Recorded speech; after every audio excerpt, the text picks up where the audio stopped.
What was your first reaction, Ben, when Zach called you and said, "Want to be Batman"?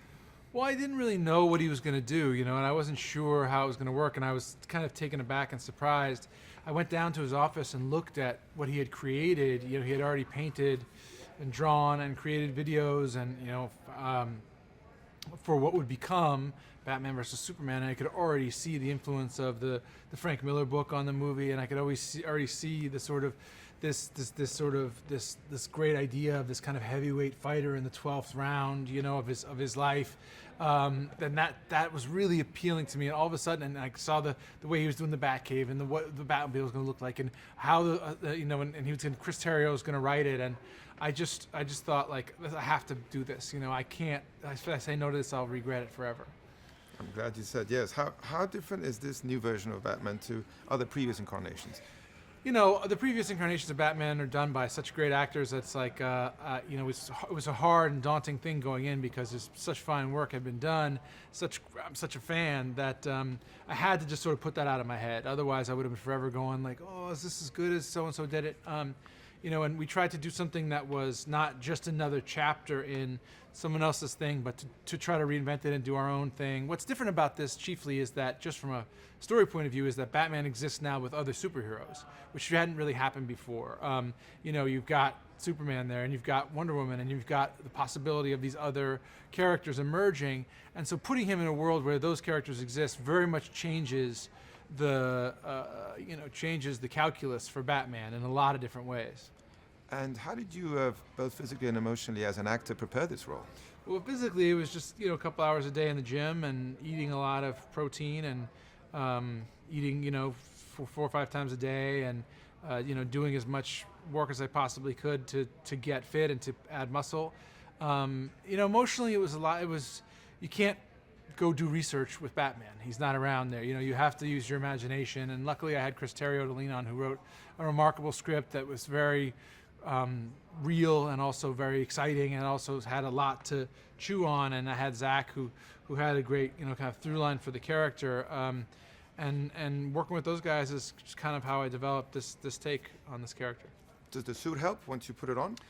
Yeah, the suit helps enormously. I mean, all the things that the movie is able to do to sell Batman are helpful, right? Like there's sound, and there's effects, and there's this costume, and there's design, and all the things that ultimately the director is doing to create a Batman help you as an actor. And sometimes you just have to get out of the way and let that happen, And really what you're playing Bruce Wayne. So the audience, that's the human being that the audience gets to know, and that's who they imagine is in that suit when they're watching that sequences. So that's really the trick of it, I think. Speaking of the title and the story and the antagonism that there's between Batman and Superman, what's their different approach towards justice and at the end of the day dealing with bad guys? Well, I think you do have two different approaches from these characters toward justice, toward conflict.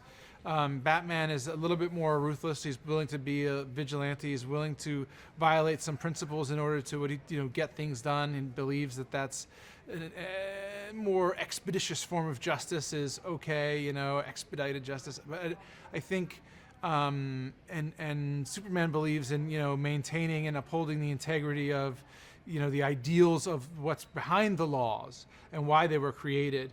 And I think there's a little part of that in each of those characters, in all of us, when we wrestle with issues in life, in society. We wonder sometimes how far to take things. So when is it appropriate?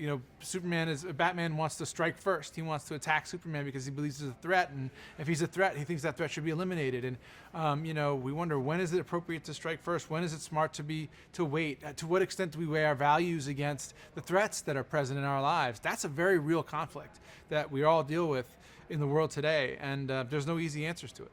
I'm going to extend this. We can cut the next one because this is for Warner Brothers. I wanted to ask you about Henry and what you think he brought to the role, and how was he like to work with? Henry's a great guy, and he's very he works very hard, and he's in phenomenal shape, and he does something very difficult that's hard to appreciate, which is he makes us empathize with the humanity of his character, who's not in fact a human being. Of course, can't virtually invulnerable, almost godlike, and yet both in the first movie and in this movie, I think he has this quality of raw decency and humanity that makes you feel for him.